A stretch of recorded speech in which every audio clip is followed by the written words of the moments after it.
It is time for a Valentine's Day must watch. And there's another one from this season. And there's actually a lot of romance actually this season, being the winter of anime, but it's usually not like that, believe it or not. So what's so special about this? And the story of the name is very similar to something I've read a long time ago. And the name of it is I'm Getting Married to a Girl I Hate in My Class. Wow. Okay. Score one for arranged marriages. Okay.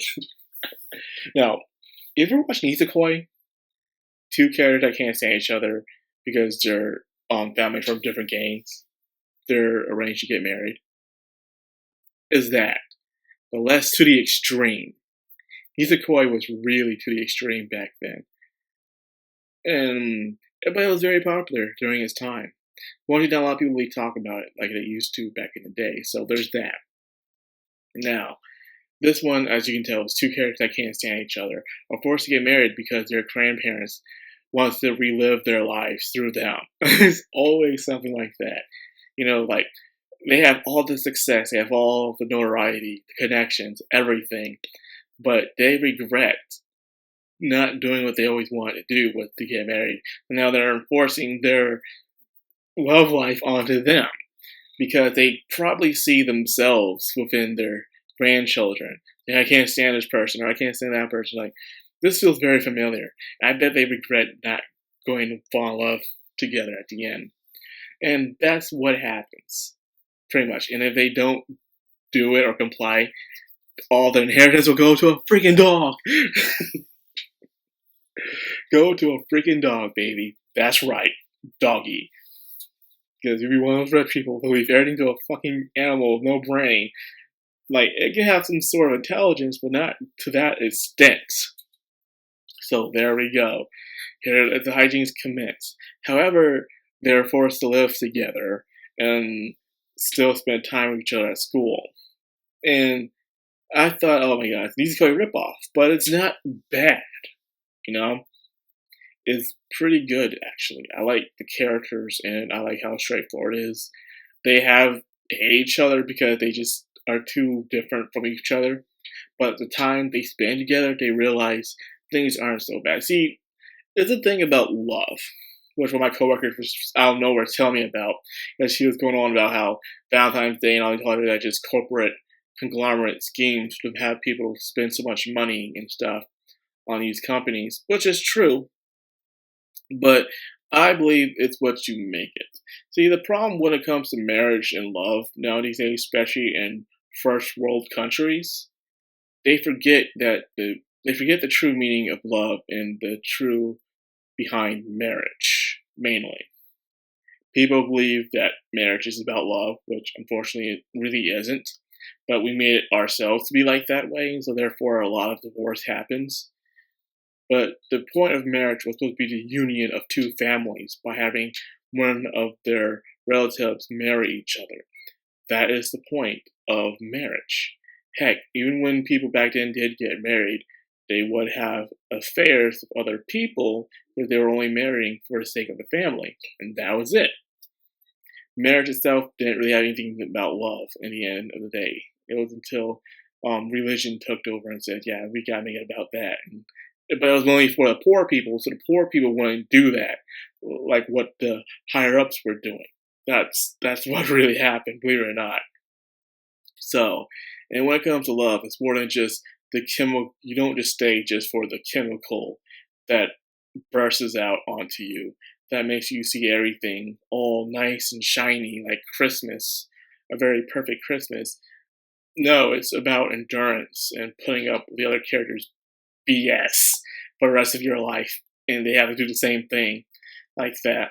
You help each other, you are there for each other in their best moments as well as their worst moments, and stuff like that, and constantly argue and bicker and find ways to repair things back up. Unfortunately, a lot of people these days don't have that because the sanctity of divorce makes things a lot easier, especially for the women.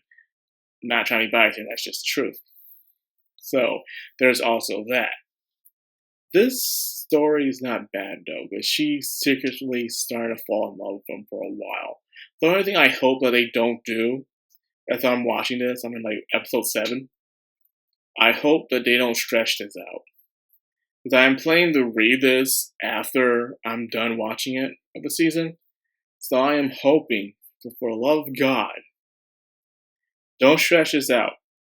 Don't put any more love interests. Don't do all. There's some peeking his head around. I see them, but I hope it doesn't stretch out. This thing where it's not going anywhere, and the journey itself is not that interesting as the destination. Because if the destination is more interesting than the journey, like if you have a boring journey, you gotta make sure you have a very good destination. Now, if you have a good journey and the destination isn't really all that, that's okay because it's the journey. That's two ways of writing a story in a way where you reach the destination, but you gotta make sure you stay in that destination for a while so people can enjoy it.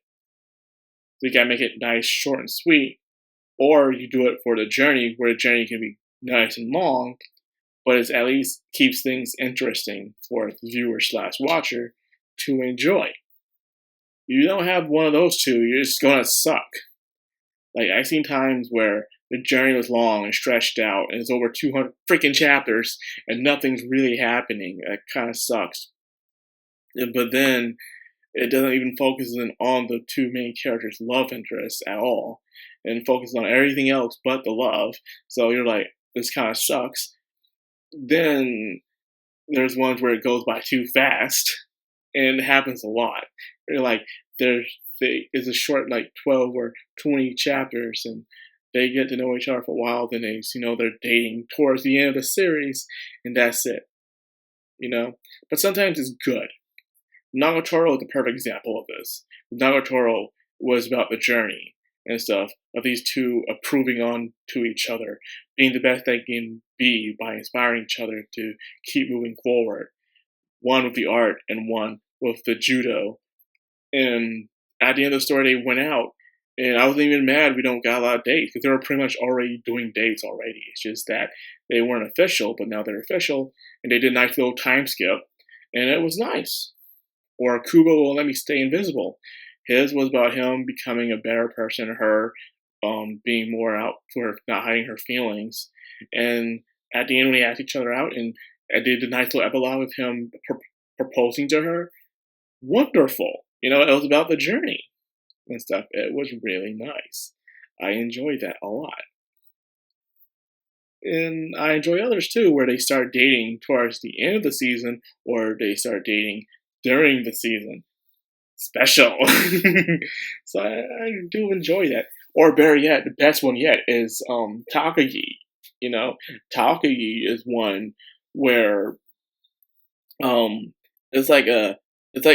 people say How I Met Your Mother, but in my opinion, it's more like Wonder Years in a way, where he spends his time with his crush, and she's always teasing him. And they're remembering their childhood days, but then you have the other epilogue story where it's about them as parents and stuff. So it's more like Wonder Years more than anything. And so I enjoy that as well.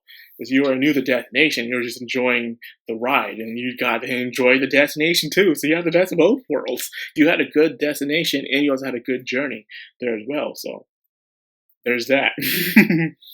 So that being said, give this a try and tell me how you think, because I'm hoping it gets better and better, and I hope that it doesn't crash and burn by stretching out.